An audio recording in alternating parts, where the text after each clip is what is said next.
Hello friend, स्वागत है आप सभी का अपने YouTube channel Aadya study academy में। आज की हमारी class UP TET 2026 science paper 2 की मेगा मॉक टेस्ट की क्लास होने वाली है। यानी आज हम साइंस के 50 प्लस क्वेश्चन की प्रैक्टिस करने वाले हैं और जितने भी प्रश्न है ना आपके यूपी टेट एग्जाम में पूछे गए साइंस के महत्वपूर्ण प्रश्न हैं, तो आप इस वीडियो में लास्ट तक जरूर बने रहिएगा और लास्ट में आपको कॉमेंट करके बताना है कि आज की इस क्लास से आपके कितने क्वेश्चन करेक्ट हुए हैं। बाकी अगर आप चैनल पर नए हैं तो चैनल को सब्सक्राइब करके वीडियो को लाइक जरूर करते चलिएगा। चलिए देखते हैं आज का हमारा पहला प्रश्न क्या है। आज का हमारा पहला प्रश्न है कि SO2 का जलीय विलयन कैसा होता है। अम्लीय होता है, क्षारीय होता है, उदासीन होता है या फिर उभयधर्मी होता है। बताइए जो सल्फर डाइऑक्साइड है इसका जलीय विलयन कैसा होता है। तो देखिए सल्फर डाइऑक्साइड जब भी जल के साथ मिलता है, H2O के साथ मिलता है, तो H2O के साथ मिलके ये H2SO3 का निर्माण करता है। क्या करता है? H2SO3 का निर्माण करता है, यानी सल्फ्यूरस अम्ल का निर्माण करता है।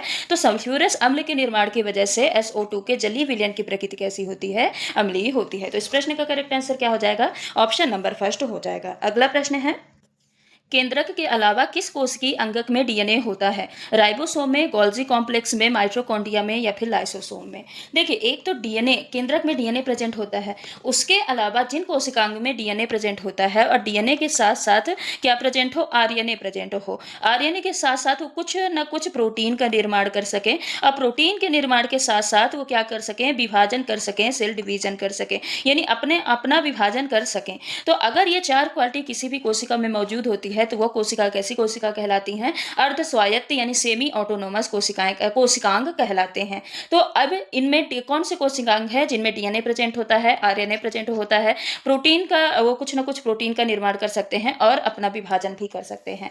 तो ऐसी क्वालिटी किसमें होती है? माइटोकॉन्ड्रिया में होती है। माइटोकॉन्ड्रिया में खुद का डीएनए होता है, खुद का आरएनए होता है, ये कुछ ना कुछ प्रोटीन का निर्माण कर लेती है और विभाजन कर लेती है, इसीलिए माइटोकॉन्ड्रिया को हम सेमी ऑटोनोमस ऑर्गन कहते हैं। तो केंद्रक में डीएनए प्रेजेंट होता है, केंद्रक के अलावा माइटोकॉन्ड्रिया में डीएनए प्रेजेंट होता है और माइटोकॉन्ड्रिया के अलावा अगर पौधों में बात की जाए, प्लांट्स में बात की जाए, तो पौधों में क्लोरोप्लास्ट होता है ना, हरित लवक, हरित लवक में भी क्या पाया जाता है? डीएनए पाया जाता है। तो ये तीन चीजें हैं, केंद्रक, माइटोकॉन्ड्रिया और हरित लवक, ये तीन कोशिकांग हैं जिनमें की डीएनए पाया जाता है। तो इस प्रश्न का correct answer option number third हो जाएगा। अगला प्रश्न है, जो व्यक्ति एस्कॉर्बिक अम्ल वाला अधिक आहार लेते हैं उन्हें कौन सा रोग नहीं होता? रिकेट्स नहीं होता, पेलाग्रा नहीं होता, स्कर्वी नहीं होता या फिर बेरी बेरी नहीं होता? ये सारे आपके यूपी टेट एग्जाम में पूछे गए प्रश्न हैं, ठीक है? ऐसे ही प्रश्न आपके एग्जाम में पूछे जाते हैं।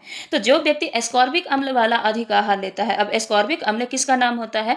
तो एस्कॉर्बिक अम्ल होता है विटामिन सी का रासायनिक नाम। किसका रासायनिक नाम होता है? विटामिन सी का रासायनिक नाम। अब कोई व्यक्ति है वो विटामिन सी अधिक मात्रा में लेता है भोजन में, तो विटामिन सी की कमी से कौन सा रोग होता है? विटामिन सी की कमी से स्कर्वी रोग होता है। तो अगर वो विटामिन सी पर्याप्त मात्रा में लेगा तो उसको स्कर्वी रोग कभी भी नहीं होगा। बाकी रिकेट से किसकी वजह से होता है? तो विटामिन डी की कमी से होता है। किसकी कमी से? विटामिन डी की कमी से होता है। पेलाग्रा रोग विटामिन बी3 की कमी से होता है, इसको D3 डिसीज भी कहते हैं। और बाकी बेरी बेरी रोग किसकी वजह से होता है? तो बेरी बेरी रोग विटामिन B1 की कमी से होता है। ठीक है, इस प्रश्न का करेक्ट आंसर क्या होगा? ऑप्शन नंबर थर्ड होगा। अगला प्रश्न है, मनुष्य का कौन सा अंग अवशेषी अंग होता है? कर्णपल्लव पेशियां, कर्णपल्लव, क्षुद्रांत्र या फिर दांत? बताइए कौन सी जो अंग है अब अवशेषी अंग रह गया है? तो जो ईयर मसल्स होती है ना, कर्णपल्लव पेशियां होती हैं, अब मनुष्य में इनका लगभग काम खत्म हो गया है, ये कोई भी काम नहीं करती हैं, इसीलिए इनको अवशेषी अंग कहा जाता है, वेस्टिजियल ऑर्गन कहा जाता है। तो इस प्रश्न का correct answer option number first हो जाएगा। अगला प्रश्न है, निम्नलिखित में से कौन सा एक अगुहिक जंतु है? इकाइनोडर्म, एनिलिडा, आर्थ्रोपोडा या फिर प्लेटीहेल्मिन्थेस? बताइए कौन सा अगुहिक? अगुहिक मतलब अगुहिक को इंग्लिश में क्या बोलते हैं? तो इसको बोलते हैं एसिलोमेट। क्या बोलते हैं? एसिलोमेट बोलते हैं। और जिसमें गुहा पाई जाती है, गुहिक होते हैं, वो क्या कहलाते हैं? वो कहलाते हैं सीलोमेट। क्या कहलाते हैं? सीलोमेट कहलाते हैं। तो गुहाएं किसमें पाई जाती हैं? इकाइनोडर्म में, एनिलिडा में, आर्थ्रोपोडा, ये सब कैसे होते हैं? ये सब गुहिक होते हैं। पूछा जा सकता है कि इनमें से कौन सा गुहिक जंतु है, तो गुहिक जंतु कौन सा होगा? सीलोमेट जो जंतु होते हैं कौन से होंगे? Echinoderm, Annelida, arthropoda. जबकि जो प्लेटीहेल्मिन्थेस होता है इसमें ये क्या होता है? अगुहिक होता है, इनमें गुहाएं नहीं पाई जाती हैं। तो इस प्रश्न का correct answer option number fourth हो जाएगा। अगला प्रश्न है, निम्नलिखित में से कौन सा प्रोटीन नहीं है? हिपैरिन, केराटिन, फाइब्रिन या फिर एल्ब्यूमिन? बताइए कौन सा प्रोटीन नहीं है? तो जो हिपैरिन होता है, हिपैरिन क्या होता है? हिपैरिन ये एक प्रकार का प्रोटीन नहीं है, बस ये क्या है, एंटीकोएगुलेंट है, यानी रक्त थक्का रोधी है, जो कि रक्त का थक्का बनने से रोकता है। ये एक ऐसा पदार्थ है जो कि क्या करता है, थक्का बनने से उसको रोकने का काम करता है। हिपैरिन जो होता है ये प्रोटीन नहीं होता। बाकी केराटिन प्रोटीन होता है, फाइब्रिन प्रोटीन होता है, एल्ब्यूमिन ये क्या होते हैं, प्रोटीन होते हैं। तो इस प्रश्न का correct answer option number first हो जाएगा। अगला प्रश्न है, स्तनियों के कशेरुक में किस प्रकार के सेंट्रम पाए जाते हैं? उभयपट्टित, विषमगर्ती, अग्रगर्ती या फिर उभयगर्ती? बताइए इस प्रश्न का करेक्ट आंसर क्या होगा। तो देखिए उभयपट्टित, उभयपट्टित मतलब क्या होता है, एम्फीप्लेटोन। एम्फीप्लेटोन का मतलब क्या होता है, जो कि दोनों सिरे से क्या रहे, चपटा रहे। एम्फीप्लेटोन मतलब क्या होता है, फ्लैट एट बोथ एंड्स, जो दोनों सिरों से चपटा रहे उसको हम क्या बोलते हैं, उभयपट्टित बोलते हैं। और स्तनियों के जो कशेरुकिक होते हैं, कशेरुक होते हैं, वो कैसे होते हैं, उभयपट्टित होते हैं, यानी दोनों तरीके से, दोनों तरफ से चपटे होते हैं, आगे से भी चपटे होते हैं और पीछे से भी चपटे होते हैं, इसीलिए इनको उभयपट्टित बोला जाता है। तो इस प्रश्न का correct answer option number first होगा। अगला प्रश्न है, प्रकाश की अनुपस्थिति में क्या बढ़ेगा? जल उग्रहण बढ़ेगा, पर्वों का लंबान बढ़ेगा, खनिज लवणों का उद्ग्रहण बढ़ेगा या फिर पर्णफलक का विस्तारण होगा? बताइए अगर प्रकाश की अनुपस्थित है, कोई भी प्लांट है वो प्रकाश की अनुपस्थिति में ग्रो हो रहा है, तो उसमें क्या बढ़ेगा? तो देखिए पर्वों का लंबन, इस प्रश्न का करेक्ट आंसर क्या होगा, पर्वों का लंबन। अगर कोई भी प्रकाश है वो अंधेरे में, मतलब कोई भी पौधा है वो अंधेरे में ग्रो हो रहा है, यानी वहां पे क्या है, लाइट नहीं है, प्रकाश की अनुपस्थित है, तो प्रकाश ना होने पे जो पौधा होता है उसकी लंबाई बढ़ती जाती है। क्या होती है, उसकी लंबाई बढ़ती जाती है, बढ़ती जाती है। तो प्रकाश की अनुपस्थिति में क्या बढ़ेगा, पर्वों का लंबन बढ़ेगा, यानी जो पौधे होती हैं उनकी लंबाई क्या होती है, बढ़ती जाती है। तो इस प्रश्न का correct answer option number second हो जाएगा। अगला प्रश्न है, फलीदार पौधों में आणविक नाइट्रोजन को अमोनिया में बदलने के लिए उत्तरदायी एंजाइम है। कौन सा एंजाइम उत्तरदायी है? Nitrite reductase, nitrate reductase, nitrogenase या फिर ये सभी? बताइए इस प्रश्न का करेक्ट आंसर क्या होगा। तो इस प्रश्न का करेक्ट आंसर आपके एग्जाम में, यूपी टेट के एग्जाम में ये सभी माना है, जबकि अगर एनसीईआरटी देखी जाए तो एनसीईआरटी में नाइट्रोजिनेज को करेक्ट आंसर माना है, लेकिन आपके एग्जाम में इसको ये सभी को करेक्ट आंसर माना है, इसलिए हम यहाँ पे ये सभी ही लेके चलेंगे। जो वायुमंडलीय नाइट्रोजन होती है ना, वायुमंडलीय नाइट्रोजन को अमोनिया यानी NH3 में बदल के, NH3 में बदलने के लिए कौन सा एंजाइम उत्तरदायी होता है? तो नाइट्राइट रिडक्टेज, नाइट्रेट रिडक्टेज और नाइट्रोजिनेज एंजाइम जरूरी होता है। अब ये जो एंजाइम होते हैं, ये एंजाइम कहाँ पाए जाते हैं? तो जो फलीदार पौधे होते हैं ना, फलीदार पौधे के रूट नोड्यूल्स में रहने वाले, रूट नोड्यूल्स में रहने वाले राइजोबियम में पाए जाते हैं। कहाँ पे पाए जाते हैं? फलीदार पौधों के गांठों में, जड़ की गांठों में, यानी रूट नोड्यूल्स में रहने वाले राइजोबियम में पाए जाते हैं। ठीक है, ये आपको याद रखना है, राइजोबियम में ये पाए जाते हैं। बाकी इस प्रश्न का करेक्ट आंसर क्या हो जाएगा? ऑप्शन नंबर फोर्थ हो जाएगा। अगला प्रश्न है, एक ऐसे पौधे को जिसमें बीजाणु बनते हैं, संवहन ऊतक होता है, परंतु पुष्प व बीज नहीं होते हैं, किस समूह में वर्णित करेंगे? शैवाल में, ब्रायोफाइटा में, टेरिडोफाइटा में या फिर जिम्नोस्पर्म में? बताइए ऐसा कौन सा पौधा होता है जिसमें बीजाणु तो होते हैं, क्या होते हैं? बीजाणु होते हैं। बीजाणु के साथ साथ उसमें क्या होता है? संवहन ऊतक होता है। क्या होता है? संवहन ऊतक। और संवहन ऊतक के अलावा ये जो पौधे होते हैं बिना फूल के होते हैं, बिना फूल के साथ साथ ये बिना बीज के भी होते हैं। क्या होते हैं? बिना बीज के होते हैं। और ये कौन से पौधे होते हैं? तो ये पौधे होते हैं टेरिडोफाइटा। जो टेरिडोफाइटा प्लांट होते हैं ना, इसमें बीजाणु होता है, संवहन ऊतक होता है और ये बिना फूल के और बिना बीज के पौधे होते हैं। ठीक है, तो इस प्रश्न का करेक्ट आंसर क्या हो जाएगा? ऑप्शन नंबर थर्ड हो जाएगा। अगला प्रश्न है, एक अवतल लेंस में बनने वाला प्रतिबिंब होगा सदैव वास्तविक, सदैव आभासी, सदैव उल्टा, सदैव वस्तु से बड़ा। बताइए यहाँ पे अवतल लेंस की बात हो रही है। जो अवतल लेंस है, अवतल लेंस किसके बराबर होता है? अवतल लेंस उत्तल दर्पण के बराबर होता है। जैसे उत्तल दर्पण इमेज बनाता है ना, सेम टू सेम अवतल लेंस इमेज बनाता है। और मैं आपको चारों चीजें पढ़ाई हूँ, उत्तल लेंस, अवतल लेंस, उत्तल दर्पण और अवतल दर्पण, पूरा मैंने डिटेल से आपको बताया है। प्रतिबिंब कैसे बनते हैं, किस प्रकृति के होते हैं, यानी छोटे होते हैं, आभासी होते हैं, सीधे होते हैं, पूरा मैंने आपको ट्रिक के माध्यम से पढ़ाया है। अगर आपने मेरी जो पुरानी प्रैक्टिस सेट की क्लासेस हैं आपने उनको देखी होगी, तो आपको लेंस से और दर्पण से एक भी प्रश्न गलत नहीं होंगे, इसकी गारंटी है। ठीक है, यहाँ पे पूछा है कि अवतल लेंस से बनने वाला प्रतिबिंब कैसा होता है। तो जो अवतल लेंस होता है ना, अवतल लेंस कैसा प्रतिबिंब बनाता है? सारे प्रतिबिंब पोल और फोकस के बीच में बनाता है। कहाँ बनाता है? पोल और फोकस के बीच में। अब ध्रुव और फोकस के बीच में, पोल और फोकस के बीच में सारे प्रतिबिंब बनाता है। तो सारे प्रतिबिंब कैसे होंगे? छोटे होंगे। छोटे के साथ साथ दर्पण जो लेंस है दूसरी तरफ इमेज बनाता है, तो सारे प्रतिबिंब कैसे होंगे, आभासी होंगे। और आभासी के साथ साथ सारे प्रतिबिंब कैसे होते हैं, सीधे होते हैं। तो ये तीनों चीजें आपको याद रखनी है कि जो अवतल लेंस होता है ना, अवतल लेंस में बनने वाला प्रतिबिंब कैसा होता है, सदैव आभासी होता है। और आभासी के साथ साथ छोटे होते हैं, सीधे होते हैं और क्या होते हैं, स्मॉल साइज के होते हैं। तो इस प्रश्न का करेक्ट आंसर क्या हो जाएगा, ऑप्शन नंबर सेकेंड हो जाएगा। अगला प्रश्न है, यदि किसी प्रकार सूर्य तथा पृथ्वी के बीच की दूरी दोगुनी हो जाए तो उनके बीच लगने वाला गुरुत्वाकर्षण बल का मान कितना होगा। 2 गुना हो जाएगा, आधा हो जाएगा, 4 गुना हो जाएगा या फिर चौथाई हो जाएगा। भैया बताइए इस प्रश्न का करेक्ट आंसर क्या होगा। तो देखिए यहाँ पे क्या बोला है कि किसी प्रकार सूर्य और पृथ्वी के बीच की जो दूरी है ना, दूरी दोगुनी हो जाए, बाकी सारी चीजें क्या है, कॉन्स्टेंट। तो बताइए फोर्स निकालने का फॉर्मूला क्या होता है, गुरुत्वाकर्षण बल निकालने का फॉर्मूला होता है F equal to capital G m1 m2 upon R square. क्या होता है, m1 m2 upon R square, जहां पे f क्या है, गुरुत्वाकर्षण बल है, और r क्या है, त्रिज्या है। बाकी ये मास से आपको कुछ लेना नहीं है। यहाँ पे क्या बोला है कि पहले दूरी क्या थी, r थी, अब दूरी कितनी कर दी गई है, 2r। कितना कर दिया गया है, 2 गुना यानी 2r कर दिया गया है। तो यहाँ पे हम r की जगह क्या रख देते हैं, 2r। तो क्या हो जाएगा, f equal to G m1 m2 upon 2r का स्क्वायर। जब ये 2r का स्क्वायर कर देंगे तो जी m1 m2 अपॉन ये क्या हो जाएगा, 4r स्क्वायर हो जाएगा। बाकी ये देखिए जो जी m1 m2 r स्क्वायर है ये तो f के बराबर है, तो यहाँ पे हम क्या रख देंगे, f रख देंगे। जब f रख देंगे तो यहाँ पे आ जाएगा f डैश, इसको हम क्या मानते हैं, f डैश मानते हैं। f डैश इक्वल टू क्या हो जाएगा, fy4 हो जाएगा। fy4 से ये क्लियर हो गया कि जो गुरुत्वाकर्षण बल है वो कितना रह जाएगा, 1/4 रह जाएगा। कितना रह जाएगा, पहले वाले बल का 1/4 रह जाएगा। तो इस प्रश्न का करेक्ट आंसर क्या है, ऑप्शन नंबर 4 है। अगला प्रश्न है, एक आवेशित कण नियत वेग से एक समान चुंबकीय क्षेत्र B में बल रेखाओं के समांतर गतिमान है। ये आप ध्यान से पढ़िएगा, क्या बोला है कि बल रेखाओं के समांतर गतिमान है। कण पर लगने वाले बल का मान क्या होगा, बताइए कण पे लगने वाले बल का मान क्या होगा। तो देखिए चुंबकीय बल का सूत्र क्या होता है, चुंबकीय बल का सूत्र होता है QV साइन थीटा। क्या होता है, QV साइन थीटा होता है। तो यहाँ पे थीटा क्या है, थीटा क्या है, वेग और जो चुंबकीय क्षेत्र है, वेग और चुंबकीय क्षेत्र के बीच का कोण है। अब यहाँ पे जो थीटा बराबर कितना है, 0 डिग्री है। थीटा बराबर 0 डिग्री। अब 0 डिग्री हमने क्यों कहा, क्योंकि यहाँ पे देखिए क्लियर लिखा है कि जो रेखाएं हैं समांतर गतिमान है, समांतर गतिमान है तो इनके बीच में कोई कोण नहीं बन रहा, यानी 0 डिग्री का कोण बन रहा। अब जब 0 डिग्री का कोण बन रहा है तो साइन 0 डिग्री बराबर बताइए कितना होता है,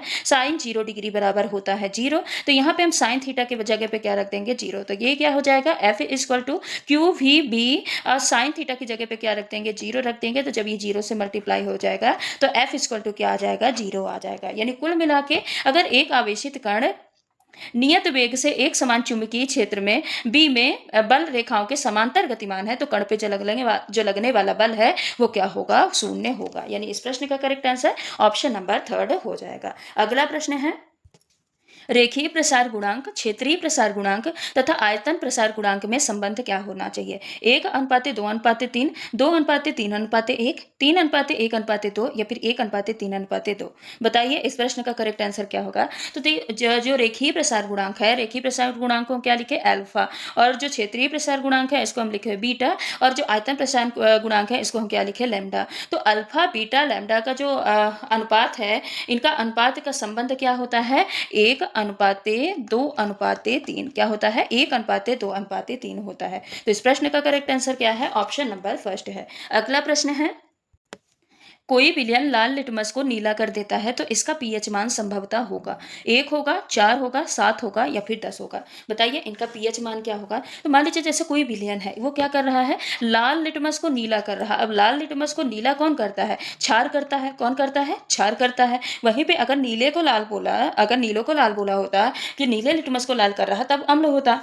अब हमको पता है, हमने एक ट्रिक पढ़ी थी, छलन। क्या पढ़ी थी, छलन। छ से क्षार, ला से लाल को और न से नीला कर रहा है। तो यहाँ पे देखिए लाल को नीला कर रहा है, मतलब ये क्या होगा, क्षार होगा। अब जो पीएच वैल्यू होती है, पीएच वैल्यू में जो 7 होता है, 7 किसको बताता है, उदासीन को। किसको बताता है, उदासीन को। 7 से कम अगर पीएच वैल्यू है तो वो अम्ल में आएगा, वो क्या आएगा, अम्ल में आएगा। और 7 से ज्यादा अगर पीएच वैल्यू है तो किस में आ जाएगा, क्षार में आ जाएगा। तो यहाँ पे देखिए 1 है, ये अम्ल होगा, 4 है, 7 से कम है, अम्ल होगा, 7 है तो ये उदासीन होगा। सिर्फ 10 यानी ऑप्शन नंबर 4 ही एक ऐसा ऑप्शन है जो कि क्षार के पीएच वैल्यू में आता है। तो इस प्रश्न का करेक्ट आंसर क्या हो जाएगा? ऑप्शन नंबर 4 तो हो जाएगा। अगला प्रश्न है, मार्स गैस है, मीथेन है, एथेन है, प्रोपेन है या फिर ब्यूटेन है? तो जो मार्स गैस होती है वो कौन सी होती है? मीथेन होती है, CH4 से इसको लिखते हैं। और ये दलदली क्षेत्र से यानी मार्सी एरिया से निकलती है, इसलिए इसको मार्स गैस बोलते हैं। अगला प्रश्न है, जंग लगना एक प्रक्रिया है, अपचयन अपक्रिया, ऑक्सीकरण अपक्रिया,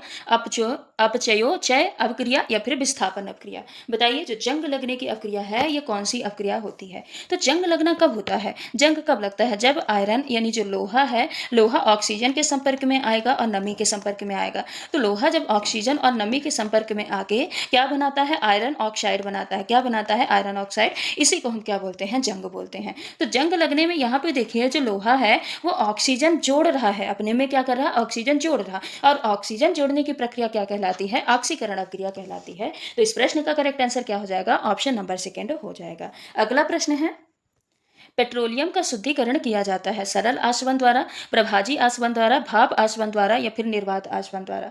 बताइए, इस प्रश्न का करेक्ट आंसर क्या होगा? तो देखिए, जो सरल आसवन सिंपल डिस्टिलेशन होता है, ये मतलब इसमें क्या होता है? एक द्रव को अशुद्धियों से अलग किया जाता है। इसमें क्या किया जाता है? द्रव और अशुद्धि को अलग किया जाता है। किसमें? सिंपल जो डिस्टिलेशन मेथड होता है। प्रभाजी आसवन क्या होता है? इसमें पेट्रोलियम के जितने भी विभिन्न घटक होते हैं ना, उनको क्वथनांक के आधार पे यानी बॉइलिंग पॉइंट के आधार पे उनको अलग किया जाता है। भाप आसवन विधि क्या होती है? तो इसमें सुगंधित पदार्थ जैसे कि इत्र है, तेल है, इनको निकालने के लिए इनका उपयोग किया जाता है। निर्वात आसवन क्या होता है? उच्च क्वथनांक वाले पदार्थों को कम दाब पर आश्रित करके इनको क्या किया जाता है? अलग किया जाता है। तो इस प्रश्न का करेक्ट आंसर क्या होगा? ऑप्शन नंबर सेकंड, प्रभाजी आसवन हो जाएगा। अगला प्रश्न है, इनमें से कौन सा बियर अभिकर्मक के नाम से जाना जाता है? पोटेशियम परमैंगनेट का क्षारीय तनु विलयन, पोटेशियम परमैंगनेट का अम्लीय सांद्र विलयन, पोटेशियम परमैंगनेट का अम्लीय विलयन या फिर पोटेशियम परमैंगनेट का उदासीन विलयन? बताइए, इस प्रश्न का करेक्ट आंसर क्या होगा? बियर अभिकर्मक के नाम से किसको जाना जाता है?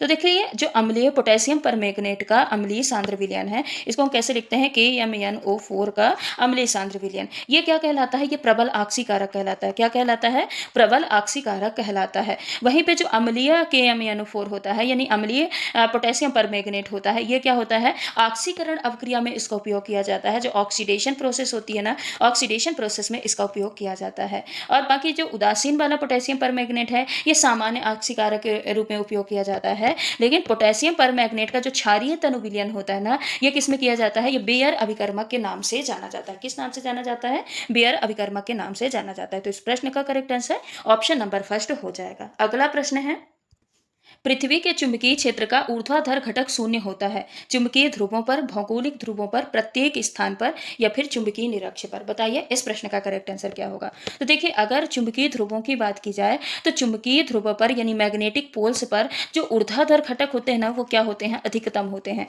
क्या होते हैं? अधिकतम होते हैं। लेकिन यहाँ पे शून्य पूछा है, तो शून्य कहाँ पे होता है? चुंबकीय निरक्ष पर होता है। निरक्ष मतलब क्या होता है? इक्वेटर। क्या होता है? इक्वेटर। जो पृथ्वी का चुंबकीय इक्वेटर होता है, वहां पे ऊर्ध्वाधर घटक जो होते हैं वो कितना होते हैं? 0 होते हैं। तो इस प्रश्न का करेक्ट आंसर ऑप्शन नंबर 4 होगा। अगला प्रश्न है, पोटास फिटकरी का सूत्र यानी पोटास एलम का सूत्र क्या होता है? तो देखिए, जो NH4 का whole twice SO4 dot Fe2 SO4 का होल थ्राइज डाइट डॉट क्या है? 24H2O। ये किसका होता है? फेरिक अमोनियम फिटकरी होता है। यह क्या होता है? फेरिक अमोनियम फिटकरी होता है। फेरिक अमोनियम फिटकरी होता है। ठीक है। और ये जो NH4 का whole twice SO4 dot Al2 SO4 का होल थ्राइज डॉट 24H2O, ये क्या होता है? अमोनियम फिटकरी होता है। ये सिंपल सा अमोनियम फिटकरी होता है। पोटास एलम का फॉर्मूला क्या होता है? तो पोटास एलम का फॉर्मूला होता है K2SO4 डॉट Al2 SO4 का होल थ्राइज और डॉट 24H2O।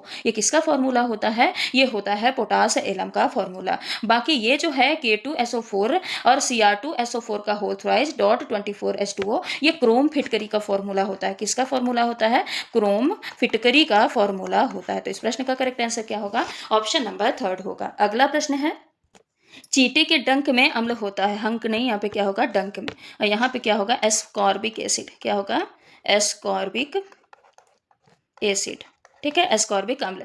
चींटी के डंक में कौन सा अम्ल होता है? एस्कॉर्बिक अम्ल होता है, टार्टरिक अम्ल होता है, लैक्टिक अम्ल होता है या फिर फॉर्मिक अम्ल होता है। तो देखिए जो एस्कॉर्बिक अम्ल है ये किसका रासायनिक नाम है? विटामिन सी का रासायनिक नाम है, अभी हम पढ़ के भी आ चुके हैं। टार्टरिक अम्ल कहाँ पे पाया जाता है? तो टार्टरिक अम्ल पाया जाता है इमली में, और किस में पाया जाता है? अंगूर में पाया जाता है। किसमें? इमली और अंगूर में पाया जाता है। लैक्टिक अम्ल किस में पाया जाता है? दूध दही में पाया जाता है। जितने भी मिल्क प्रोडक्ट होते हैं इनमें क्या होता है? लैक्टिक अम्ल पाया जाता है। साथ ही मांसपेशियों में लैक्टिक अम्ल बनता है। ठीक है, फॉर्मिक अम्ल किस में पाया जाता है? तो चींटी के डंक में और बिच्छू के डंक में कौन सा अम्ल पाया जाता है? फॉर्मिक अम्ल पाया जाता है। तो इस प्रश्न का करेक्ट आंसर ऑप्शन नंबर 4 तो हो जाएगा। अगला प्रश्न है, सोडियम सल्फेट व बेरियम क्लोराइड के जलीय विलयन को जब एक परख नली में मिलाया जाता है तो वो किस रंग का अवक्षेप प्राप्त करते हैं? तो देखिए जब भी सोडियम सल्फेट क्या है? सोडियम सल्फेट Na2SO4 और साथ ही BaCl2 ये बेरियम क्लोराइड के जलीय विलयन को जब एक परख नली में हम मिलाते हैं तो ये क्या बनाता है? बेरियम सल्फेट बनाता है। क्या बनाता है? बेरियम सल्फेट बनाता है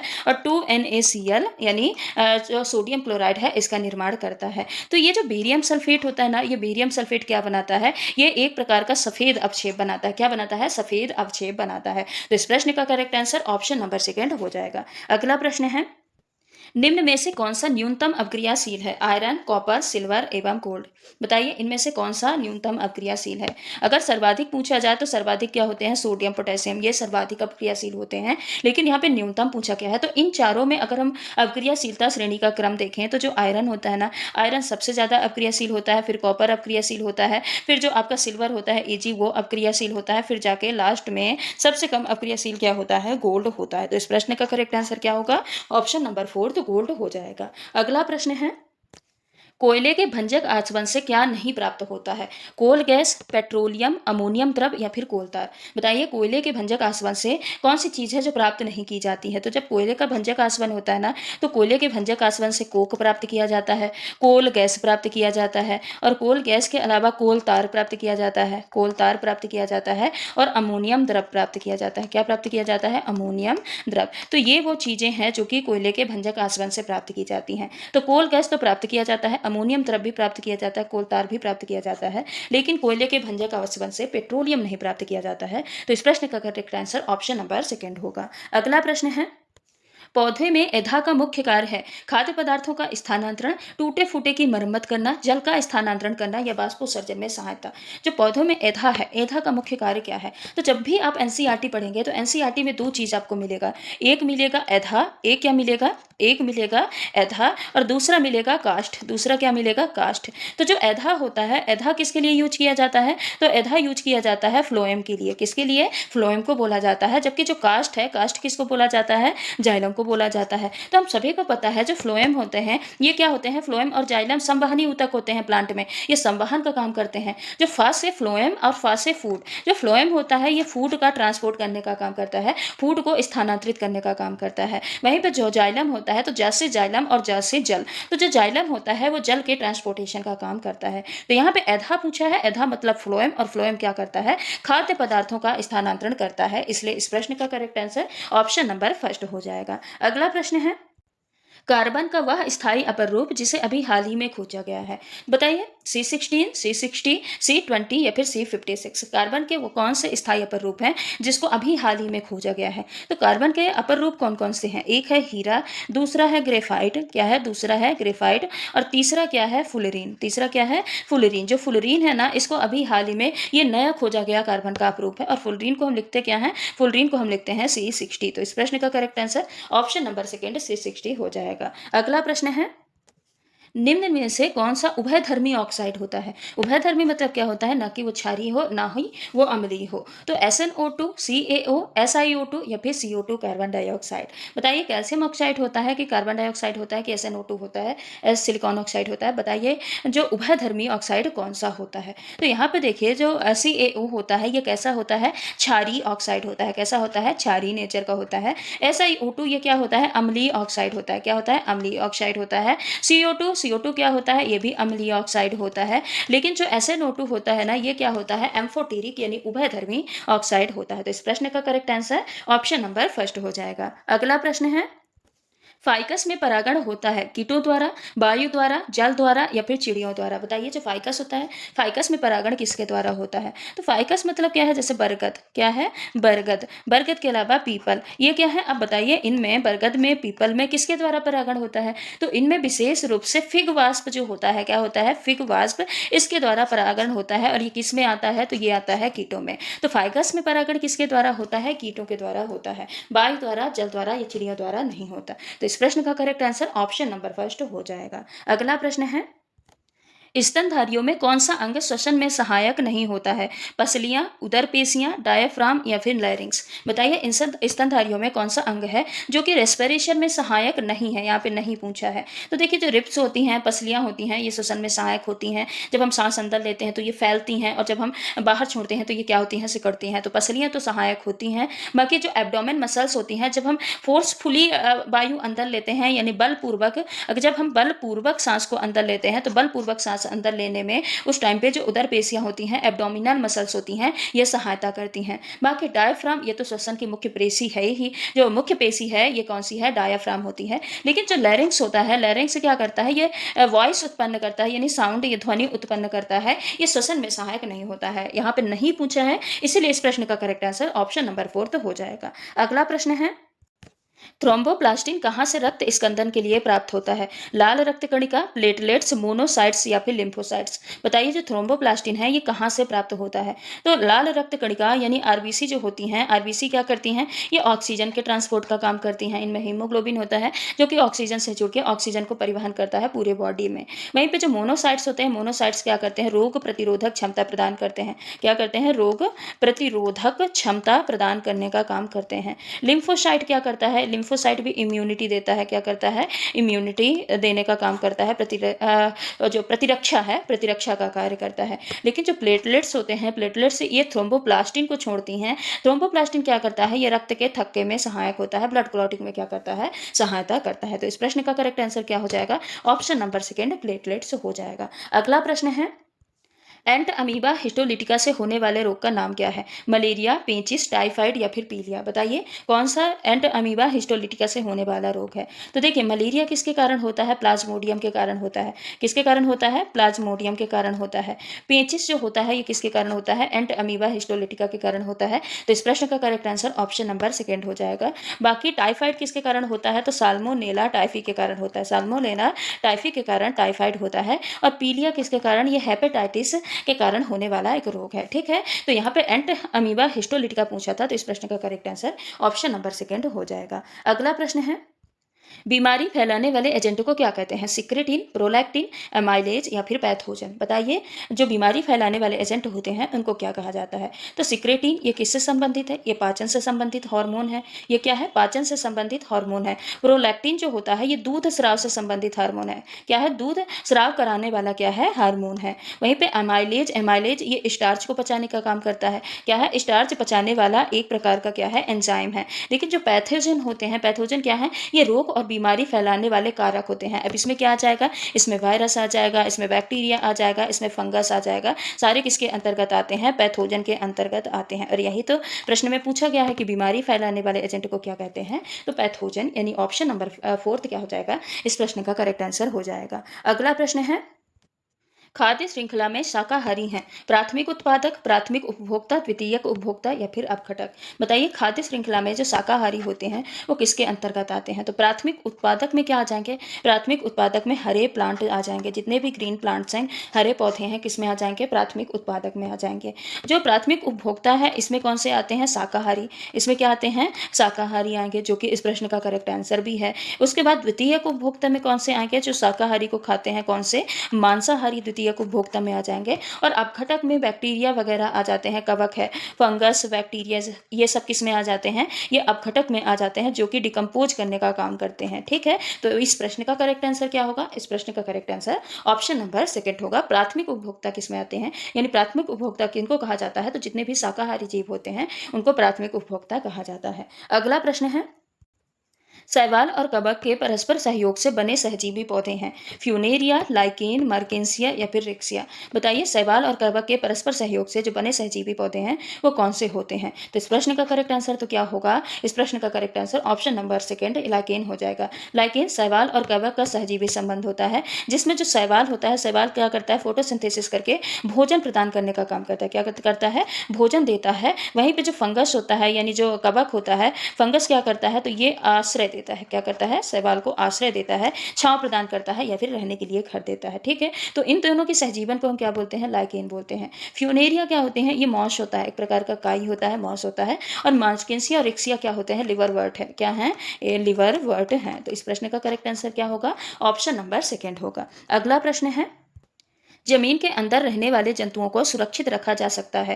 टेरेरियम में, वाइवेरियम में, एक्वेरियम में या फिर चिड़ियाघर में। बताइए किसमें सुरक्षित रखा जाता है। तो वाइवेरियम क्या है, यह नॉर्मल से कृत्रिम आवास है जहाँ पे जीवों को पाला जाता है। एक्वेरियम क्या है, जहाँ पे जलीय जीवों को पाला जाता है, जैसे मछलियाँ। जलीय जीवों को पालने का स्थान क्या कहलाता है, यह कहलाता है एक्वेरियम। चिड़ियाघर जू तो पता है, यहाँ पे बड़े जो जंगली जानवर होते हैं उनको रखा जाता है। लेकिन जो टेरेरियम होता है, टेरेरियम क्या होते हैं, जहाँ पे जमीन पर या जमीन के अंदर रहने वाले जो छोटे जीव है ना, उनको सुरक्षित रखा जाता है। तो उस स्थान को क्या बोलते हैं, टेरेरियम बोला जाता है। तो इस प्रश्न का correct answer option number first हो जाएगा। अगला प्रश्न है, दो चुंबकीय बल रेखाएं एक दूसरे उदासीन बिंदु पर एक दूसरे को काटती हैं, उत्तरी या दक्षिणी ध्रुवों के निकट काटती हैं, एक दूसरे को कभी नहीं काट सकती हैं, चुंबक की स्थिति के अनुसार एक दूसरे को काटती हैं। तो बताइए इस प्रश्न का करेक्ट आंसर क्या होगा। तो इस प्रश्न का करेक्ट आंसर हो जाएगा कि दो चुंबकीय बल रेखाएं जो होती हैं ये एक दूसरे को कभी नहीं काट सकती। क्यों नहीं काट सकती, अगर मान लीजिए यदि दो चुंबकीय जो बल रेखाएं हैं ये एक दूसरे को काटेंगे, तो जहां पे ये एक दूसरे को काटेंगी वहां पे क्या होगा, चुंबकीय क्षेत्र की दो दिशा हो जाएंगी। क्या हो जाएंगी, चुंबकीय क्षेत्र की दो दिशाएं हो जाएंगी, जो कि असंभव है, संभव नहीं है। इसलिए इस प्रश्न का correct answer option number third हो जाएगा कि जो दो चुंबकीय बल रेखाएं हैं ना, ये एक दूसरे को कभी भी नहीं काट सकती हैं। ठीक है, अगला प्रश्न है, प्रकाश के किस रंग के लिए किसी लेंस की फोकस दूरी अधिकतम होगी। बैगनी, नीला, लाल तथा पीला। बताइए इस प्रश्न का करेक्ट आंसर क्या होगा।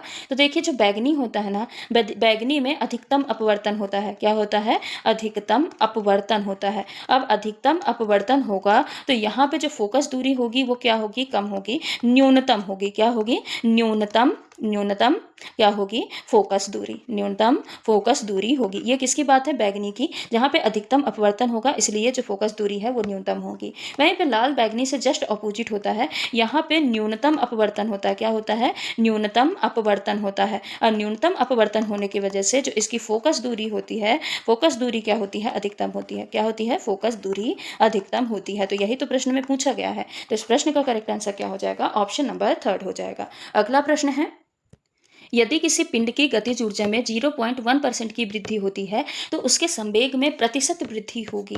0.05%, 0.1, 1.0 या फिर 10। बताइए इस प्रश्न का करेक्ट आंसर क्या होगा। तो देखिए गतिज ऊर्जा से संबंधित प्रश्न है, तो काइनेटिक एनर्जी बराबर क्या होता है, काइनेटिक एनर्जी और संवेग के संबंध से, तो काइनेटिक एनर्जी बराबर क्या होता है, p² अपॉन क्या है 2m। ये काइनेटिक एनर्जी और संवेग के संबंध का फॉर्मूला होता है। यहाँ पे जो m है यानी द्रव्यमान दिया है, द्रव्यमान क्या है, स्थिर है। जब द्रव्यमान स्थिर है तो काइनेटिक एनर्जी बराबर क्या हो जाएगा, काइनेटिक एनर्जी डायरेक्टली प्रोपोर्शनल क्या हो जाएगा, p² के। यानी अगर कितने परसेंट हम काइनेटिक एनर्जी में चेंज करें तो वो क्या हो जाएगा, 2 × % ऑफ डेल्टा। क्या हो जाएगा, डेल्टा क्या बताता है, चेंज को बताता है, और p क्या है, संवेग में। तो संवेग में कितना चेंजेस होंगे। ठीक है, ये यहाँ पे क्या किया गया है, बोला गया है। ठीक है, अब देखिए काइनेटिक एनर्जी में कितने परसेंट चेंज करने के लिए बोला है, तो 0.01%। कितने परसेंट, 0. क्या है 1%, 0.1 नहीं 0.1%।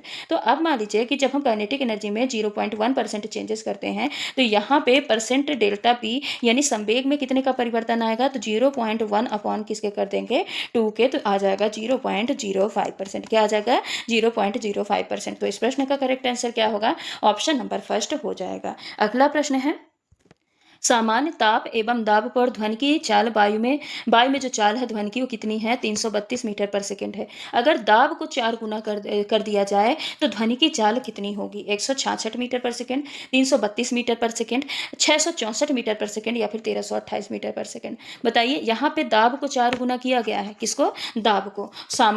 जो ताप है वो अभी भी कितना है? नॉर्मल है। तो देखिए, एक चीज आपको पता होनी चाहिए कि जो गैस है, गैस में ध्वनि की चाल केवल और केवल किस पे डिपेंड करती है? तापमान पे। किस पे डिपेंड करती है? तापमान पे डिपेंड करती है। अब यहाँ पे बोला है कि अगर सामान्य ताप है और सामान्य दाब है तो ध्वनि की चाल कितनी है? 332 मीटर पर सेकंड। अब यहाँ पे दाब में 4 गुना किया गया है, दाब में परिवर्तन किया गया है, दाब में चेंजेस किया गया है और तापमान में कोई भी बदलाव नहीं आया है। और अभी हमने पढ़ा है कि जो ध्वनि की चाल है, अगर वो यहाँ पे है, ये है गैस में, तो गैस में ध्वनि की चाल में सिर्फ और सिर्फ तापमान का इफेक्ट पड़ता है, दाब का कोई इफेक्ट नहीं पड़ता है। तो तापमान में परिवर्तन नहीं हुआ है, इसलिए चाल में भी परिवर्तन नहीं होगा। तो कितना आएगा? 332 मीटर पर सेकंड ही उसकी चाल बरकरार रहेगी जब तक कि टेम्परेचर में बदलाव नहीं होगा। तो इस प्रश्न का correct answer option number second हो जाएगा। अगला प्रश्न है, चुंबकीय क्वांटम संख्या निर्धारित करती हैं। कक्षकों की आकृति, कक्षकों का अभिविन्यास, एक कक्षक की संपूर्ण ऊर्जा या एक इलेक्ट्रॉन का चक्रण।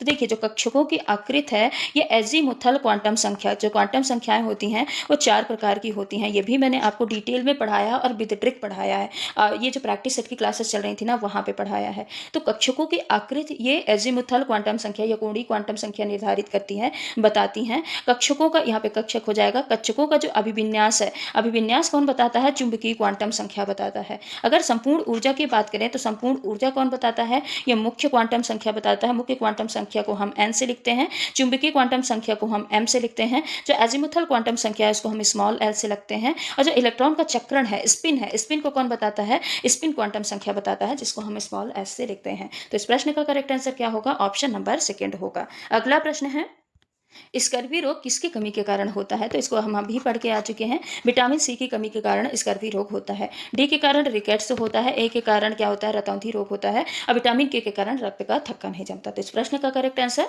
ऑप्शन नंबर थर्ड हो जाएगा। अगला प्रश्न है, इनमें से दुर्बल अम्ल है citric acid, nitric acid, sulphuric acid या फिर हाइड्रोक्लोरिक एसिड। बताइए, इनमें से दुर्बल अम्ल कौन सा है? तो देखिए, जो नाइट्रिक एसिड होता है इसको हम क्या लिखते हैं? HNO3। तो ये एक प्रकार का प्रबल अम्ल होता है। क्या होता है? प्रबल अम्ल। सल्फ्यूरिक एसिड H2SO4, ये भी एक प्रकार का प्रबल अम्ल होता है। वहीं पे हाइड्रोक्लोरिक यानी HCl, ये भी क्या होता है? एक प्रकार का प्रबल अम्ल होता है। तो यहाँ पे दुर्बल अम्ल कौन सा बचा? सिट्रिक एसिड बचा है। जो सिट्रिक एसिड होता है ये क्या होता है? एक प्रकार का दुर्बल अम्ल होता है। तो इस प्रश्न का correct answer option number first हो जाएगा। अगला प्रश्न है, किस वैज्ञानिक ने जंतुओं की पहचान के लिए कुंजी की विकसित की थी? गोथे ने, क्यूवियर ने, जॉन रे ने या फिर थियोफिस्टस ने? तो इस प्रश्न का करेक्ट आंसर क्या है? बताइए। इस प्रश्न का correct answer option number third John रे हो जाएगा। अगला प्रश्न है, बीज रहित फलों का कोई प्रयोग नहीं है। नारियल में, टमाटर में, केला में या फिर अंगूर में? तो देखिए, जो टमाटर है, केला है, अंगूर है, अगर ये बीज रहित रहेंगे तब भी इनका प्रॉपर उपयोग किया जाएगा। लेकिन जो नारियल होता है, नारियल अगर बीज रहित हो जाए तो इसका कोई भी प्रयोग नहीं होगा, क्योंकि नारियल में जो बीज होता है ना, यही तो मेन उपयोगी पार्ट होता है। तो अगर ये बीज रहित होगा तो फिर इसका कोई भी प्रयोग नहीं होगा। तो इस प्रश्न का correct answer option number first हो जाएगा। अगला प्रश्न है, कपास के रेशे प्राप्त होते हैं आंतरिक फल भित्ति से, बाह्य दल पुंज से, बीज चोल से या फिर फल भित्ति से? तो बताइए, जो कपास के रेशे हैं, कपास के रेशे कहाँ से प्राप्त होते हैं? तो कपास के रेशे जो बीज चोल यानी जो सीड कोट है, क्या है? सीड कोट है, सीड कोट से प्राप्त होते हैं। कपास के रेशे जो सीड कोट होती है ना, इसी में रुई के जैसे एक जो संरचना लगी होती है, उसी से कपास के रेशे प्राप्त किए जाते हैं। तो इस प्रश्न का करेक्ट आंसर क्या होगा? इस प्रश्न का correct answer option number third हो जाएगा। अगला प्रश्न है, रेशम कीट की किस अवस्था से रेशम प्राप्त होता है? अंडा, प्यूपा, वयस्क या फिर लार्वा? बताइए, इस प्रश्न का करेक्ट आंसर क्या होगा? जब हम प्रैक्टिस सेट की क्लासेस पढ़ रहे थे ना, तो वहाँ पे हमने पूरा इसका साइकिल पढ़ा था कि जो रेशम है वो निकलता कैसे, पूरी हमने प्रोसेस पढ़ी थी। तो देखिए, जो लार्वा होता है ना, लार्वा क्या करता है? ये रेशम बनाता है। ये क्या करता है? जिसके कीड़े होते हैं वो मलबरी पौधे की पत्तियां खाता है, और पत्तियां खा के क्या करता है? रेशम ये बनाने का काम करता है। रेशम प्राप्त इससे नहीं किया जाता है। लेकिन जो प्यूपा अवस्था होती है ना, जो रेशम है, ये किस अवस्था में प्राप्त किया जाता है? तो प्यूपा अवस्था में। और इसको हम बोलते क्या है? तो इसको हम बोलते हैं कोकून। क्या बोलते हैं? कोकून बोलते हैं। तो इस प्रश्न का correct answer option number second होगा। अगला प्रश्न है, पितृस्थ अंकुरण विशेषता है जलीय पौधों की, मरुस्थलीय पौधों की, मैंग्रोव पौधों की या फिर झाड़ुओं की।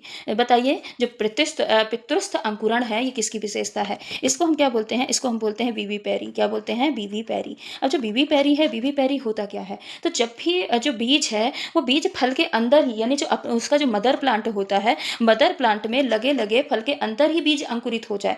क्योंकि ये जो मैग्रो ये होता, हाँ ये होता किसमें है, ये विशेषता किसकी है? जो वीवी पैरी है ये किसकी विशेषता है? मैंग्रोव पौधों की विशेषता है। जो मैंग्रोव पौधे होते हैं ये दलदली एरिया में, यानी ज़्यादा पानी वाले एरिया में पाए जाते हैं। अब वहाँ पे अगर बीज नीचे गिरेगा तो सड़ जाएगा, तो अंकुरित नहीं हो पाएगा। ये इसलिए वो जो है वो मदर प्लांट में ही क्या होता है? अंकुरित हो जाता है। उसके बाद नीचे गिरेगा और प्लांटेड हो जाएगा। इसीलिए जो पितृस्थ अंकुरण यानी बीवी पेरी है, ये किसकी विशेषता होती है? मैंग्रोव पौधों की विशेषता होती है। तो इस प्रश्न का करेक्ट आंसर ऑप्शन नंबर 3 होगा। अगला प्रश्न है, एचआईवी मुख्यतः संक्रमित करता है साइटोटॉक्सिक टी लिम्फोसाइट को, सहायक लिम्फोसाइट को, किलर लिम्फोसाइट को या कोशिका मध्यस्थ टी लिम्फोसाइट को। बताइए इस प्रश्न का करेक्ट आंसर क्या होगा? तो इस प्रश्न का करेक्ट आंसर हो जाएगा ऑप्शन नंबर 2। जो एचआईवी होता है ना, ये एड्स का वायरस होता है। और ये एड्स का वायरस क्या करता है? हेल्पर सेल को मारता है। क्या करता है? हेल्पर सेल को मारता है। क्योंकि जो हेल्पर कोशिका होती है ना, ये क्या करती हैं? इम्यूनिटी को बनाने का काम करती हैं, इम्यूनिटी प्रोवाइड करती हैं। तो जब ये हेल्पर सेल को ही नष्ट कर देता है, उसी को मार देता है,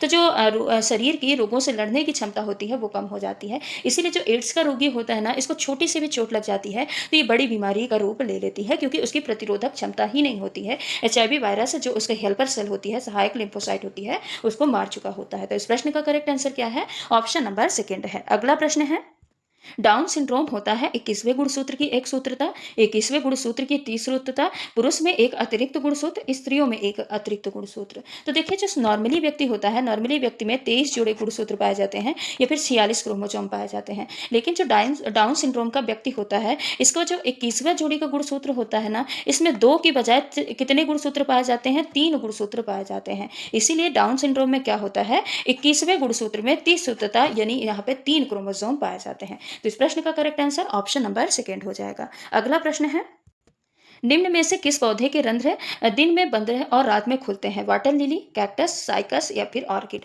तो इस प्रश्न का करेक्ट आंसर ऑप्शन नंबर 2 होगा। इसमें रंध्र दिन में इसलिए बंद होते हैं ताकि ज्यादा वाटर का लॉस ना हो सके, और रात में इसलिए खुलते हैं ताकि जो पौधा है वो CO2 को ग्रहण कर सके। तो इस प्रश्न का करेक्ट आंसर ऑप्शन नंबर 2 हो जाएगा। अगला प्रश्न है, प्रकाश संश्लेषण की क्रिया को किस समीकरण द्वारा दर्शाते हैं? तो इस प्रश्न का करेक्ट आंसर ऑप्शन नंबर 2 होगा। 6CO2 प्लस 12H2O मिलकर क्या बनाएगा? C6H12O6 बनाएगा, 6O2 बनाएगा, साथ ही में पानी क्या होगा? निकलेगा। तो इस प्रश्न का करेक्ट आंसर ऑप्शन नंबर 2 होगा। तो ये रहे आज के कुछ हमारे महत्वपूर्ण प्रश्न, सारे आपके प्रीवियस ईयर क्वेश्चन हैं। तो आप इस क्लास को शुरू से लेकर लास्ट तक जरूर देखिएगा। आपको एग्जाम टाइम पे एक बार क्या हो जाएगा? प्रीवियस ईयर क्वेश्चन का फाइनल रिवीजन हो जाएगा। तो चलिए आज की क्लास को यहीं पे समाप्त करते हैं। मिलते हैं अगली क्लास में कुछ और महत्वपूर्ण प्रश्नों के साथ। तब तक के लिए अगर आप चैनल पर नए हैं तो चैनल को सब्सक्राइब कर लीजिएगा, वीडियो को लाइक कर दीजिएगा, साथ ही बेल आइकन को भी हिट कर दीजिएगा, ताकि कोई भी क्लासेस अपलोड की जाए तो उसका नोटिफिकेशन आप तक पहुंच पाए। धन्यवाद।